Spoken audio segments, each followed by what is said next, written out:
School তো সম্ভবত গরমের ছুটি পেয়ে গেছে। আপনি ইংলিশ মিডিয়াম স্কুলগুলোকেও রিকোয়েস্ট করুন।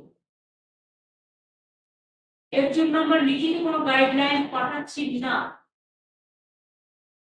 এটা আমাদের আবেদন থাকবে যে আমরা তো রাজ্য সরকারি স্কুলগুলো ছুটি দিয়ে দিয়েছি, এবং যেহেতু অনেক রাতেই ছুটি দিয়ে দেওয়া হয়েছে, প্রাইভেট স্কুল যারা আছেন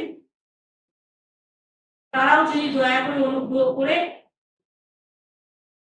কাল বাদে পরশুদিন তো রবীন্দ্র জয়ন্তী,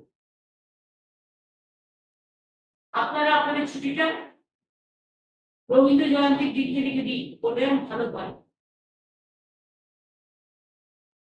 বাচ্চারা যেন বাড়ি থাকে তাতেই ভালো, বাড়ি থেকে পড়াশোনা কিছু না। আপনাদের তো ছুটি হবে, হয়তো কেউ 10 দিন বাদ থেকে, কেউ 8 দিন বাদ থেকে, কেউ 5 দিন বাদ থেকে, সেটা আমরা 7 দিন আগে দিয়ে দিচ্ছি। নমস্কার বন্ধুরা, বর্তমানে মাননীয় মুখ্যমন্ত্রী মমতা বন্দ্যোপাধ্যায় সকলেই জানিয়ে দিয়েছে সমস্ত স্কুল কলেজ বিশ্ববিদ্যালয় বন্ধ থাকবে। বর্তমানে এখন তোমাদের গ্রীষ্মের ছুটি চলছে, সেই গ্রীষ্মের ছুটি আরও কড়াভাবে করা হয়েছে। সেখানে গ্রীষ্মের ছুটি 24 তারিখে পর্যন্ত ছিল, সেখানে 24 তারিখের বদলে সরাসরি প্রাথমিক, মাধ্যমিক, উচ্চ মাধ্যমিক, মাদ্রাসা থেকে শুরু করে সব জায়গায় কিন্তু স্কুল খোলা হবে না।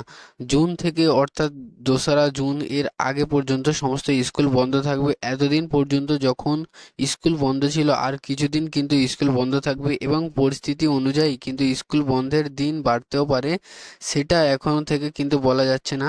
কিন্তু নোটিফিকেশন অনুযায়ী বর্তমানে স্কুল খোলা হবে কবে থেকে সেটা কিন্তু জানানো হয়েছে 2রা জুন থেকে, এবং 2রা জুন তোমাদের সকলকে হয়তো স্কুলে যেতে হবে, কিন্তু তার আগে পর্যন্ত সমস্ত স্কুল কলেজ বিশ্ববিদ্যালয় এমনকি প্রাথমিক মাদ্রাসা থেকে শুরু করে সব কিছুর বন্ধ থাকবে, এমনটাই জানিয়ে দিয়েছেন মাননীয় মুখ্যমন্ত্রী মমতা বন্দ্যোপাধ্যায়। এবং তার সাথে নোটিফিকেশান পেশ করা হয়েছে, মাধ্যমিক উচ্চ মাধ্যমিকের রেজাল্ট প্রকাশ হয়ে গেছে, এবং সেই রেজাল্টের কারোর ভালো হয়েছে, কারোর খারাপ হয়েছে, কারোর খুব ভালো হয়েছে, আবার কারোর মোটামুটি হয়েছে। কিন্তু তোমাদের সকলের জন্য কিন্তু সরাসরি পিপিএস এবং পিপিআর করার সুযোগ আছে। যদি কারো খারাপ হয়ে থাকে বা যদি কারো নাম্বার ক্যালকুলেশন ভুল হয়ে থাকে, তাহলে সেক্ষেত্রে কিন্তু তোমরা পিপিএস এবং পিপিআর করতে পারবে। সেই বিষয়ে তোমরা জানো, এবং সেই বিষয়ে কিন্তু ভিডিও ইতিমধ্যে দেওয়া আছে। তাই বর্তমানে যদি কারোর কম নাম্বার এসে থাকে তাহলে কিন্তু তারা সরাসরি পিপিএস এবং পিপিআর করতে দাও অতি শীঘ্রই, তাহলে কিন্তু তোমাদের নাম্বার বাড়তে পারে। এবং বর্তমানে মেধা তালিকায় কিন্তু অনেকটাই পরিবর্তন হয়েছিল, তোমরা জানো গতবারের থেকে এবারে, এবং উচ্চ মাধ্যমিকের ক্ষেত্রে কিন্তু সরাসরি যে পার্সেন্টেজ বলেছিলাম সেই পার্সেন্টেজের কাছাকাছি কিন্তু চলে এসেছে। আমি বলেছিলাম 91%, কিন্তু সেখানে 90% সামথিং কিছু এসেছে। তো অর্থাৎ উচ্চ মাধ্যমিকের রেজাল্ট কিন্তু খুব বড় পরিবর্তন হয়নি। তাই বর্তমানে মাধ্যমিক এবং উচ্চ মাধ্যমিকের সকল ছাত্রছাত্রী ভালো রেজাল্ট করেছে আশা করি।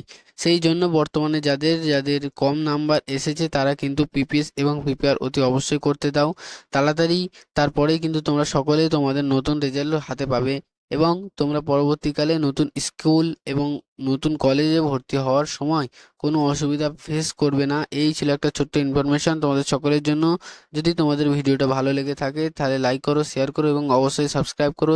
তার পাশাপাশি তোমার মতামত কমেন্টের মাধ্যমে জানাও। ভালো থাকো, সুস্থ থাকো, ধন্যবাদ।